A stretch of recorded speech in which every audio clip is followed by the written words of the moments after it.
Hey guys, my name is Alfie Evans, and today I'm going to react to Sentencing Disney Villains for Crimes, I think this is part 6 or 7, I don't know, by Wickedbinge. Now, I think this video is technically part 1, because this video is the start of Disney films, so obviously it says in the title, the Evil Queen, the Coachman, and Jitterbug, or something like that. So this is where Disney's first feature-length films came out. So without further ado, let's get into it. 3, 2, 1, play.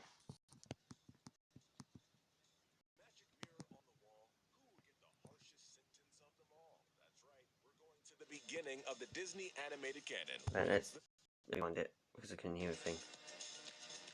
Magic mirror on the wall, who will get the harshest sentence of them all? That's right, we're going to the beginning of the Disney animated canon with the Golden Age. If you think about it, Disney didn't pull any punches with their villains. A few of their early villains are dark and depraved, going to lengths that some modern villains wouldn't dare go. But which of these baddies are getting off easy, and which are going to end up in the slammer, or worse? Hey guys, I'm Brad with Wickedbinge, and this is Sentencing Disney Villains for Their Crimes.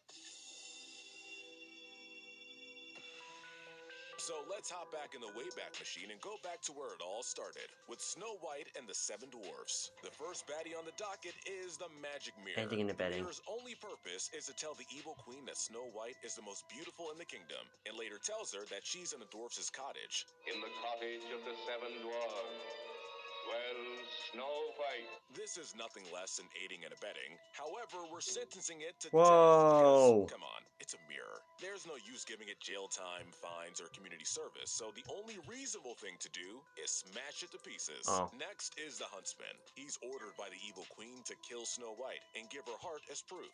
This gives him an aiding and abetting charge. He also commits attempted murder by almost stabbing Snow to death. We're also charging him of providing false evidence when he gives the queen a pig's heart and passes it off as Snow's. He couldn't bring himself to kill Snow and let her escape, so this would let him off fairly easy, but he almost killed someone who's royalty and a child, so we decided to give him 15 years.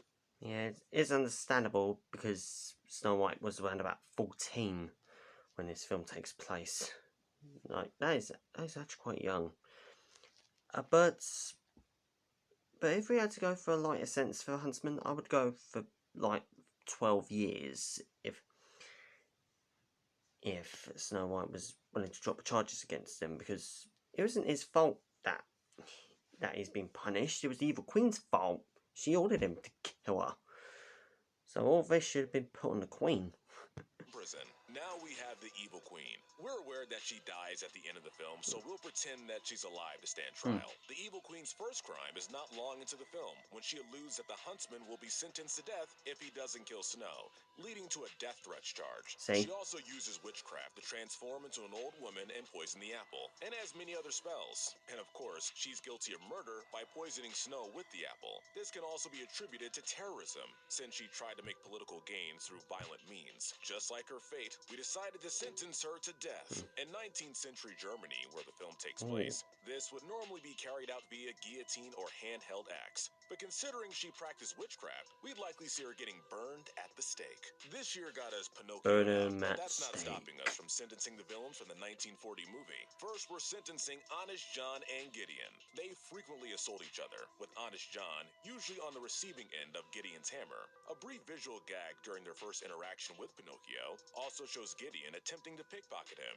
Even though Pinocchio is willing to go with them to both Stromboli's and Pleasure Island, we will charge them with kidnapping, as Pinocchio is a minor and cannot legally consent. On to the theater! Honest John is also guilty of impersonating a doctor before Pinocchio is taken to Pleasure Island, as he most certainly doesn't have a medical license. Finally, all their crimes are attributed to them aiding and abetting both Stromboli and the coachman, the former wanting a real wooden boy for his show, and the latter wanting a boy for Pleasure Island. For their crimes, Honest John and Gideon will both get life in prison. Up next is Stromboli. Being the definition of greedy, he pays Pinocchio with a fake coin as payment for putting on a successful show. For you, my little Pinocchio. Not only is using counterfeit money illegal, paying your customers with it is just as bad. He's also guilty of kidnapping by locking Pinocchio in a cage, as well as death threats when he tells him he'll make great firewood when he's finished with him. So we're sentencing Stromboli to 25 years in prison. Now we're on to the coachman. Immediately, the coachman is guilty of kidnapping as he captures young boys and brings them to Pleasure Island on his carriage. While there, he allows the boys to run amok and cause trouble. Many boys could have gotten hurt while destroying all the property, so he'll be charged with a lot of counts of child endangerment. He recklessly allows the boys to drink as much alcohol and smoke as many cigars as they want, adding on many other counts of giving drugs and alcohol to minors. Finally, the elephant, or rather donkey in the room. Over time, the boys turn into donkeys, whom the coachman whip and capture before they get sent off to work in places like the small mines and the circus, which is slavery and trafficking. We think we can all agree that he's deserving of nothing less than the death penalty. It takes place in 19th century Italy, so the execution would likely be carried out via guillotine. For the last Pinocchio villain, we have Monstro. Gaining a reputation as the deadliest whale, it definitely shows. There are several sunken ships in the area where Monstro's sleeping, so it's implied that he killed a lot of sailors. And given all the fish that get swallowed up by him, many of them probably got eaten, adding up to murder charges. We're including kidnapping, as Geppetto, Figaro, and Cleo get stuck inside his body. Finally, after everyone escapes, Monstro violently chases them, almost killing them in the process, adding an attempted murder charge. Because Monstro has a possible human body count, he's a threat to those that go to sea. So we're gonna sentence him to death via harpoon. We know it's a sad and gruesome way to go. So technically it's firing squad, because if you put them on land, you can always line up harpoons along the bay and shoot them with them.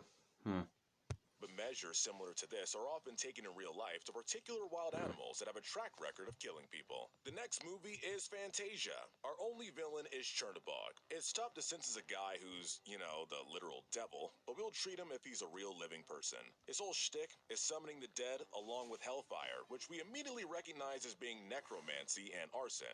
And only a little while later, he just nonchalantly throws a bunch of his demons into the fiery pit. If that massive evil grin doesn't say premeditated murder, we don't know what does. Because the scope of Chernobog's crimes are so massive, we're sentencing him to death. Since he practices necromancy, he would be put under the witch trials in 1800s Russia and would be burned at the stake. Now we have Dumbo, and the first characters we're charging are the clowns. They perform an act where Dumbo is a baby in a burning building, and they play the parts of firefighters. They'll first be charged with aiding and abetting the ringmaster, who we'll get to in a second, by leaving the small house to burn with Dumbo at the top, which also adds 1 count of animal abuse. More counts will be added as they splash Dumbo with buckets full of water. One of them even forces him off the top of the building by hitting him on the butt with a block of wood, and finally has him fall into a large tub. In the end, we'll sentence the clowns to 10 years in prison each. This may sound light, but trust us, their boss will get a much heavier sentence. Next, we have the ringmaster. He's pretty heinous. Not long after his introduction, he whips Dumbo's mother and shackles her and locks her in a cage after she attacks a kid. With that said, he likely doesn't treat the rest of his animals that well either, leading to many animal abuse charges. While the clowns are seen having drinks, their dialogue suggests that their boss underpays them,